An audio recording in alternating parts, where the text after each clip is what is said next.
വളരെ എളുപ്പത്തിൽ ചെയ്തെടുക്കാൻ പറ്റുന്ന നല്ലൊരു സ്നാക്കിൻ്റെ റെസിപ്പി ആയിട്ടാണ് ഇന്ന് ഞാൻ വന്നിട്ടുള്ളത്. നേന്ത്രപ്പഴം ഉണ്ടെങ്കിൽ എല്ലാവരും ഒന്ന് ട്രൈ ചെയ്ത് നോക്കുക. അപ്പോൾ നമുക്ക് വേഗം ഇതെങ്ങനെയാണ് ചെയ്യുന്നത് നോക്കിയിട്ട് വരാം.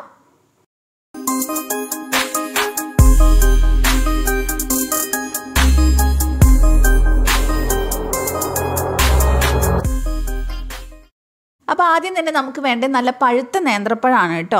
അപ്പോൾ അത് ഞാൻ നന്നായിട്ട് ആവിയിൽ വേവിച്ചെടുത്തിട്ടുണ്ട്. ഞാൻ ഏകദേശം 1.5 നേന്ത്രപ്പഴം, അത്യാവശ്യം വലുപ്പമുള്ള ഒരു നേന്ത്രപ്പഴം, അതിൻ്റെ പകുതിയാണ് എടുത്തിട്ടുള്ളത്. ആവിയിൽ വേവിച്ചതിന് ശേഷം ഇതുപോലെ നന്നായിട്ട് ഉടച്ചു കൊടുക്കുക. കൈ വെച്ചിട്ട് ഉടച്ചു കൊടുത്താലും മതി. അപ്പോൾ നല്ലപോലെ ഞാനിത് ഉടച്ചെടുത്തിട്ടുണ്ട്. ഇനി നമുക്ക് ഇതിനകത്തോട്ട് വേണ്ടത് തേങ്ങയാണ് കേട്ടോ. അപ്പോൾ തേങ്ങക്കൊന്നും അങ്ങനെ കറക്റ്റ് അളവൊന്നുമില്ല, നിങ്ങൾക്ക് കൂടുതൽ വേണമെങ്കിൽ ചേർത്ത് കൊടുക്കാം. ഞാനിവിടെ 1/2 കപ്പ് എടുത്തിട്ടുണ്ട്. അതിലേക്ക് നമുക്ക് 2 ടേബിൾ സ്പൂൺ അരിപ്പൊടി ചേർത്ത് കൊടുക്കാം. പിന്നെ നമ്മൾ എടുക്കുന്നത് മൈദയാണ്. ഞാനിവിടെ ഏകദേശം ഒരു 1/2 കപ്പ് മൈദ എടുത്തിട്ടുണ്ട്. അത് മുഴുവൻ ചേർക്കുന്നില്ല, ആദ്യം കുറച്ച് ചേർത്ത് കൊടുക്കുക. എന്നിട്ട് വേണമെങ്കിൽ ചേർത്താൽ മതി. 2 നുള്ളി എള്ള് ചേർത്തിട്ടുണ്ട്. അതുപോലെ തന്നെ 2 ഏലക്ക പൊടിച്ച് ചേർത്തിട്ടുണ്ട്. ഇതെല്ലാം കൂടി നമുക്കിനി നന്നായിട്ടൊന്ന് മിക്സ് ചെയ്തെടുക്കാം. വേണമെങ്കിൽ മാത്രം കുറച്ചും കൂടെ പൊടി ഇട്ട് കൊടുത്താൽ മതി. അപ്പോൾ ഇതിൻ്റെ കൂടെ തന്നെ ഞാൻ പഞ്ചസാര ചേർത്ത് കൊടുക്കുന്നുണ്ട്. അപ്പോൾ അത് 2 ടേബിൾ സ്പൂൺ ചേർത്തിട്ടുണ്ട് കേട്ടോ. നമ്മുടെ നേന്ത്രപ്പഴത്തിൻ്റെ മധുരം അനുസരിച്ച് വേണം പഞ്ചസാര ചേർത്ത് കൊടുക്കാനായിട്ട്. ഇതെല്ലാം കൂടി നമുക്ക് ഒരു ചപ്പാത്തി മാവിൻ്റെ പരുവത്തിൽ കയ്യിൽ ഒട്ടിപ്പിടിക്കാത്ത പോലെ നന്നായിട്ടൊന്ന് കുഴച്ചെടുക്കുക. ആവശ്യമുണ്ടെങ്കിൽ മാത്രം മൈദ ചേർത്ത് കൊടുക്കുക. അപ്പോൾ എനിക്ക് ഏകദേശം 1/2 കപ്പിൻ്റെ അടുത്തേ മൈദ വേണ്ടി വന്നിട്ടുള്ളൂ. അപ്പോൾ ഞാൻ നന്നായിട്ട് ഇത് കുഴച്ചെടുത്തിട്ടുണ്ട്. കയ്യിൽ ഒട്ടിപ്പിടിക്കുന്നൊന്നുമില്ല. ഇനി കയ്യിൽ കുറച്ചൊന്ന് ഓയിലാക്കിയതിന് ശേഷം നമുക്കിതിന് ചെറിയ ചെറിയ ബോൾസ് എടുക്കാം. ഇതേപോലെ നന്നായിട്ടൊന്ന് റോൾ ചെയ്തെടുത്താൽ മതി. നന്നായിട്ടൊന്ന് റോൾ ചെയ്യുക. എന്നിട്ട് നമ്മൾ സാധാരണ വടക്കൊക്കെ ചെയ്യുന്ന പോലെ തന്നെ ഇതുപോലെ ഹോൾ ഉണ്ടാക്കി കൊടുത്താൽ മതി. അപ്പോൾ നമ്മുടെ കൈവിരലൊന്ന് വെള്ളത്തിൽ മുക്കിയിട്ട് ഹോൾ ഉണ്ടാക്കുവാണെങ്കിൽ പെട്ടെന്ന് ചെയ്തെടുക്കാൻ പറ്റും. അപ്പോൾ ഇതിൽ നമ്മൾ ബേക്കിംഗ് സോഡയോ ബേക്കിംഗ് പൗഡറോ ഒന്നും ചേർത്തിട്ടില്ല, അല്ലാതെ തന്നെ ചെയ്യുന്നത്, കാരണം കുട്ടീസിന് കൊടുക്കാൻ വേണ്ടിയിട്ടല്ലേ. അപ്പോൾ ഇങ്ങനെ തന്നെ ചെയ്താൽ മതി.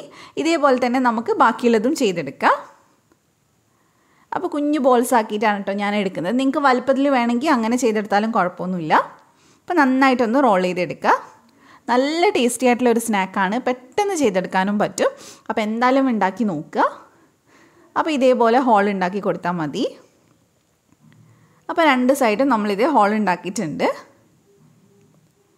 ഇനി ഇതേപോലെ തന്നെ നമ്മൾ എല്ലാം ചെയ്തെടുത്തതിന് ശേഷം നമുക്ക് ഫ്രൈ ചെയ്തെടുക്കാം കേട്ടോ. ഞാനിതെല്ലാം ചെയ്തെടുത്തിട്ടുണ്ട്. അപ്പോൾ ഇത്രയാണ് നമുക്ക് 1.5 നേന്ത്രപ്പഴം വെച്ചിട്ട് കിട്ടിയിട്ടുള്ളത് കേട്ടോ.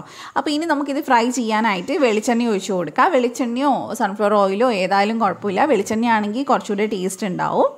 ഇതൊരു മീഡിയം ചൂടാവുന്ന സമയത്ത് നമുക്ക് ഇതിനകത്തോട്ട് ഓരോന്നായിട്ട് ഇട്ട് കൊടുക്കാം. നമ്മൾ ആദ്യം തന്നെ ഹൈ ഫ്ലെയിമിൽ വെച്ചിടണ്ട, കാരണം പെട്ടെന്ന് തന്നെ പുറമൊക്കെ അങ്ങ് വല്ലാണ്ട് കളറ് മാറും. കാരണം നമ്മൾ ചേർത്തിട്ടുള്ള മൈദയൊക്കെ ഒന്ന് വെന്ത് കിട്ടാനുള്ളതാണ്. അപ്പോൾ ഒരു മീഡിയം ഫ്ലെയിമിൽ വെച്ചിട്ട് തിരിച്ചും മറിച്ചിട്ട് ഒരു കളറാവുന്നത് വരെ വേവിച്ചെടുത്താൽ മതി. എന്നാൽ ഒത്തിരി സമയം അങ്ങോട്ട് വേവിക്കേണ്ട ആവശ്യമില്ല, പെട്ടെന്ന് തന്നെ വെന്ത് കിട്ടും.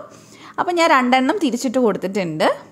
അപ്പോൾ നല്ലൊരു കളറാവുമ്പോൾ നമുക്കിതെടുത്ത് മാറ്റാം. ഇപ്പോൾ അത്യാവശ്യം നല്ല കളറായിട്ടുണ്ട്.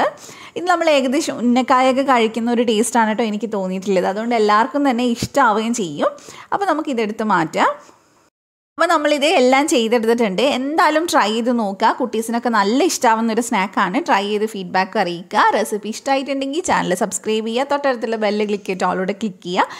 എന്നാൽ മാത്രമേ ഞാൻ വീഡിയോസ് വരുമ്പോൾ നോട്ടിഫിക്കേഷൻ വരുള്ളൂ. അപ്പോൾ മറ്റൊരു നല്ല റെസിപ്പി ആയിട്ട് നമുക്ക് വീണ്ടും കാണാം. Thank you for watching.